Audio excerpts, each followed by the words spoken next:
Hello guys, good morning to all of you. How are you? Good, thank you. But I am proud of you कि आप लोग good हैं, स्वस्थ हैं और मस्त हैं। बेटा आप लोग को याद है ना, क्योंकि हम लोग अभी पढ़ रहे थे इम्फेटिक सेंटेंस, यानी कि चैप्टर नंबर 14 इम्फेटिक सेंटेंस का पार्ट 1, पार्ट 2 और पार्ट 3 हम लोग पढ़ चुके हैं। अगर आप मिस कर गए हो तो आप लोग चैप्टर अपलोड हो चुका है चैनल पर, जाकर आप लोग भी पढ़ लीजिए ताकि आपका क्लियर कंसेप्ट हो जाए कि इम्फेटिक सेंटेंस कहते किसे है, इम्फेटिक सेंटेंस का मतलब क्या होता है, इसका प्रयोग कहां कहां होता है। आज हम लोग स्पेशल रूल्स देखेंगे, यानी कि अगर आप पढ़ाई पूरी कर लेते हैं और बेस्ट इंग्लिश स्पीकर बन जाते हैं तो आपको जॉब की जरूरत पड़ती है, सर्विस की जरूरत पड़ती है। तो जॉब के लिए और सर्विस के लिए जब आप इंटरव्यू देने जाते हैं तो आपको कितना बोलना चाहिए और कितना नहीं बोलना चाहिए, समझ आ रहा है बेटा? यानी कि how to face an interview में आपको यस नो क्वेश्चन पर इंफेटिक सेंटेंस कैसे यूज करना है। कोई दिक्कत? यानी कि बहुत सारे क्वेश्चंस इंटरव्यू में पूछे जाते हैं जिसका जवाब आपको यस और नो में देना है। किस में देना है बेटा? यस और नो में। तो अगर सामने वाला व्यक्ति अगर इंग्लिश में आपका इंटरव्यू ले रहा है तो कितना हम बोलेंगे, इसी चीज को हम लोग यस और नो क्वेश्चन के माध्यम से आज हम लोग पढ़ेंगे। तैयार है बेटा? तो अगर तैयार है तो 5 मिनट का टाइम दीजिए, 5 मिनट में यह कंसेप्ट बिल्कुल क्लियर हो जाएगा। आइए देखते हैं इंफेटिक सेंटेंस में बेटा यस और नो क्वेश्चन बिल्कुल आसान है बनाना, लेकिन इसका प्रयोग एक बेस्ट इंग्लिश स्पीकर करता है। और नहीं तो अगर आप इंटरव्यू फेस करते हैं तो आपसे यस नो क्वेश्चन पर सवाल किया जाए, क्वेश्चन किया जाए तो कितना आपको जवाब देना है ये आप जान लीजिए। समझ रहे हैं? जैसे खाना में नमक डालना जरूरी है, दाल में नमक डालना जरूरी है, सब्जी में नमक डालना जरूरी है, लेकिन कितना डालेंगे कि खाना स्वादिष्ट होगा। उसी तरह से यस नो क्वेश्चन में हम लोगों को यह जानना है कि कोई यस नो क्वेश्चन पर सवाल कर रहा है, क्वेश्चन कर रहा है तो कितना बोलना है, कितना जवाब देना है, उससे अधिक नहीं देना है। अगर अधिक दीजिएगा तो आप इंटरव्यू फेल कर जाइएगा, इंटरव्यू पास नहीं कर पाइएगा, क्वालिफाई नहीं कर पाइएगा। लेकिन यस नो क्वेश्चन में सबसे ज्यादा जरूरी है कि हम ऑक्सिलरी वर्ब जान लें कि ऑक्सिलरी वर्ब होते कितने हैं। क्योंकि ऑक्सिलरी वर्ब जान लीजिएगा तभी तो यस नो क्वेश्चन पर जवाब दीजिएगा। क्योंकि यस नो क्वेश्चन पर ऑक्सिलरी वर्ब से शुरू होता है, yes no question auxiliary verb से शुरू होता है और ऑक्सिलरी वर्ब पर जाकर रुक जाता है आंसर। यानी कि क्वेश्चन ऑक्सिलरी वर्ब से शुरू होगा और आंसर ऑक्सिलरी वर्ब पर जाकर रुक जाएगा। कंसेप्ट हो गया क्लियर? आइए देखते हैं। पहले तो ऑक्सिलरी वर्ब हम लोग देख देंगे, यानी कि इसको शॉर्ट में कहते हैं ए भी, ऑक्सिलरी वर्ब। यानी कि ऑक्सिलरी वर्ब क्या होता है? Is, are, am, do, does, have, has,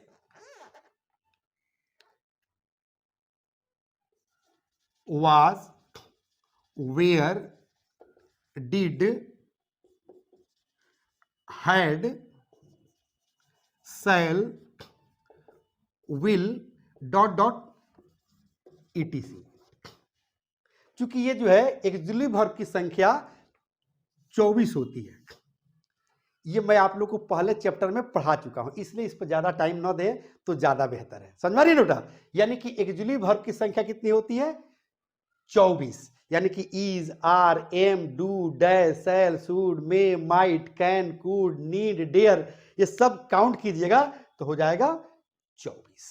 कोई दिक्कत? अब जो है यस नो क्वेश्चन आइए देखते हैं एकदम आसान तरीके से। क्योंकि मैंने अभी बताया कि yes no question auxiliary verb से शुरू होता है और ऑक्सिलरी वर्ब से खत्म हो जाता है आंसर में। यानी कि क्वेश्चन भी ऑक्सिलरी वर्ब से करेंगे और आंसर जब देंगे तो ऑक्सिलरी वर्ब पर जाकर खत्म हो जाएगा। ये सबसे मजेदार चीज है। जैसे देखिए, अगर कोई व्यक्ति, अगर आप इंटरव्यू फेस करना जाते हैं तो हो सकता है कि वो पहले ही पूछ दे कि आयु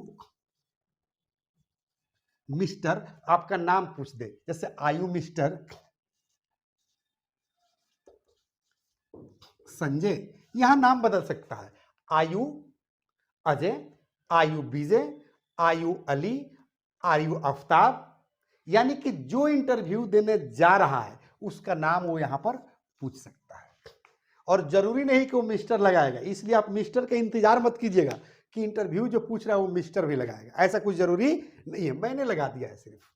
ठीक है, यानी कि वो पूछता है कि आयु संजय, आयु विजय, आयु संजीव, आयु आफ्ताब, आयु आरिफ, आयु आफरीदी, समझ रही ना, आयु सीता, आयु गीता, आयु श्रेया, आयु माही, वो कुछ भी पूछ सकता है जो आपका नाम है, आपका बायोडाटा उसके पास है और उसका आपका रिज्यूम उसके पास है, उसके अनुसार वो क्वेश्चन कर देगा। आपको जवाब देना है यस नो के माध्यम से। कहेंगे अगर आप हैं संजय तो कहिए कि यस आई एम, हाँ मैं ही तो संजय हूं, समझ में ना, इसका मतलब हाँ हाँ मैं ही तो संजय हूं, तो जो है जोरदार वाक्य बना ना, समझा नहीं ना। अगर नो में जवाब देना है, अगर आप संजय नहीं हैं तो बोलिए कि नो आई एम नॉट, नहीं मैं संजय नहीं हूं। अब देखिए अगला क्वेश्चन, जैसे कहा जाए कि आर यू हैप्पी, क्या आप खुश हैं, तो ए फॉर आंसर कहिए या आई एम, हाँ मैं खुश हूं, समझ में ना, जोर दे रहा, हाँ मैं खुश तो हूं, समझ में ना। अब देखिए अगला क्वेश्चन, जैसे इस एक्सक्लूसिव वर्ब में से कुछ भी आ सकता है, जैसे कहा जाए कि do you speak English, do you speak English, क्या आप अंग्रेजी बोलते हैं, तो ए फॉर आंसर कहेंगे यस आई डू, हाँ मैं बोलता तो हूं, समझ में रही ना। जैसे अगला क्वेश्चन कह दिया जाए कि विल यू गो देयर, क्या आप वहां जाएंगे, समझ रहे ना, विल यू गो देयर, क्या आप वहां जाएंगे, तो ए फॉर आंसर कहेंगे या आई विल, या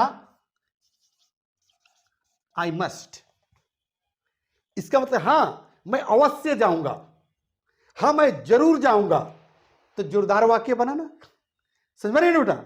अब देखिए जितना भी एक्सक्लूसिव वर्ब है वो सब पर बनेगा, समझ में ना। जैसे आइए जो है एक दो और एक्सक्लूसिव पर जो है एक्सक्लूसिव वर्ब पर हम लोग सेंटेंस देखते हैं। जैसे अगर क्वेश्चन आ जाए कि हैव यू मनी, क्या आपके पास पैसा है, तो क्या कहेंगे, ए फॉर आंसर कहेंगे या आई हैव। देखिए तो आकर जो एक्चुअली वर्ब पर रुक रहा है ना, या आई हैव, हाँ मेरे पास पैसा तो है, समझ रही ना। यानी कि ये हो गया जोरदार वाक्य, इस पर जो है दबाव दिया जा रहा है, ये जो है होता है बेस्ट इंग्लिश स्पीकर की पहचान। ऐसे जो है हम जवाब देते हैं यस नो क्वेश्चन का। आइए जो हम कुछ ओरल में क्वेश्चन आप लोग को बताने का प्रयास करते हैं। जैसे कोई कहता है कि डू यू लाइक मी, तो कहे यस आई डू। कोई कहता है कि do you love your nation, कहे कि यस आई डू। कोई कहता है कि do you take tea, yes I do. Do you go there, yes I do. समझ रही ना। अब सब्जेक्ट पर ध्यान देना है। जैसे देखिए एक सेंटेंस में थोड़ा सा बोल रहा हूं, ये एकदम डिफरेंट है। जैसे कहेंगे does she like you, does she like you, क्या वह तुम्हें पसंद करती है, तो कहिए कि यस सी डज। क्योंकि सब्जेक्ट डज है ना, सॉरी सब्जेक्ट सी है, तो कह रहे कि डज सी लाइक यू, तो कहे यस सी डज। अगर कहा जाए कि डज ही गो देयर, क्या वह वहां जाता है, डज ही गो देयर, तो कहेंगे यस ही डज। समझ में ना। आइए जो है और भी तो एक्सक्लूसिव वर्ब होते हैं, जैसे may, might, can, could, shall, should, समझ रहे ना? इस पर कैसे जो बनाते हैं, जैसे कोई कहता है कि मे यू हेल्प मी, मे से सेंटेंस शुरू हो रहा है, मे यू हेल्प मी, तो कहे कि यस आई कैन, यानी कि क्वेश्चन मे से रहे तो आंसर हम कैन से देंगे। कोई कहेगा कि मे यू गो देयर, कहे कि यस आई कैन। देखते हैं सेंटेंस में, जैसे कहा जाए कि may you help her, may you help her, क्या आप उसकी मदद कर सकते हैं? तो ए फॉर आंसर कहिए यस आई कैन। देख रहे ना, मे को कैन में कन्वर्ट कर दिया गया। अगर आप निगेटिव में जवाब देना चाहते हैं तो बोलिए कि नो आई कांट। समझ रहे ना? आप ये भी कह सकते हैं सॉरी आई कांट, नहीं मैं उसकी मदद नहीं कर सकता हूं। समझ रही ना? तो ये सब है इंफैटिक सेंटेंस, जोरदार वाक्य, यस नो क्वेश्चन। इन सारे सेंटेंसेस का प्रयोग इंटरव्यू में किए जाते हैं। या कोई यस नो क्वेश्चन आपसे करता है, माने आपसे इंग्लिश में बात करता है और ऐसा बात करता है कि आपको यस और नो में जवाब देना है, तो बस इतना ही बोलिए जितना कि आपको बताया गया है। जैसे अगर कोई कहता है आई यू गोइंग टू दिल्ली, तो कहिए कि यस आई एम। कोई कहता है कि आई यू कमिंग हियर, कहे कि यस आई एम। कोई कहता है कि डू यू लाइक दिल्ली, कहे कि यस आई डू। कोई कहता है कि do you love your parents, yes I do. Do you respect मी, तो कहे कि यस आई डू। समझ रही ना? अगर आपको एक्सिलरी वर्ब की जानकारी है तो ये चैप्टर बिल्कुल आसान है, बिल्कुल इजी है, क्योंकि इंफैटिक सेंटेंस तो मैं पहले ही पढ़ा चुका था कि पार्ट 1, पार्ट 2 और पार्ट 3। इंफैटिक सेंटेंस इट पर कैसे बनाते हैं, इंफैटिक सेंटेंस टेंस पर कैसे बनाते हैं, इंफैटिक सेंटेंस इंपरेटिव सेंटेंस पर कैसे बनाते हैं। अभी जो हम लोग पढ़ रहे हैं ये तो स्पेशल रूल्स है कि कैसे जो है इंटरव्यू हम फेस करते हैं। या कोई व्यक्ति आपसे क्वेश्चन करता है इंग्लिश में और यस नो क्वेश्चन करता है, तो उसको यस नो में हम जवाब कैसे देंगे? कोई दिक्कत? बिल्कुल आसान है ना? कंसेप्ट क्लियर हो गया? थैंक यू बेटा। अगर कंसेप्ट क्लियर हो गया तो आप लोगों से मेरी रिक्वेस्ट है कि अधिक से अधिक लाइक कीजिए, अधिक से अधिक शेयर कीजिए, अधिक से अधिक सब्सक्राइब कीजिए, ताकि हम लोग को हौसला बुलंद हो सके और हमारी ट्रस्ट, जो ट्रस्ट पूरे इंडिया के लोगों को अंग्रेजी सिखाने की काम कर रही है, उस ट्रस्ट का भी हौसला बुलंद हो। कोई दिक्कत? क्योंकि मेरी हम जो ट्रस्ट है वो नारा लगाती है कि अंग्रेजी सबको सिखाना है, रोजगार सबको दिलाना है, देश का मान बढ़ाना है, यही हमारा नारा है, बस यही हमारा नारा है। यहीं पर मैं लूंगा रिक्वेस्ट के साथ, रिक्वेस्ट करते हुए कि सब्सक्राइब करना, लाइक करना और शेयर करना ना भूलें। यहीं पर लूंगा मैं एक छोटा सा ब्रेक। जय हिंद, जय भारत।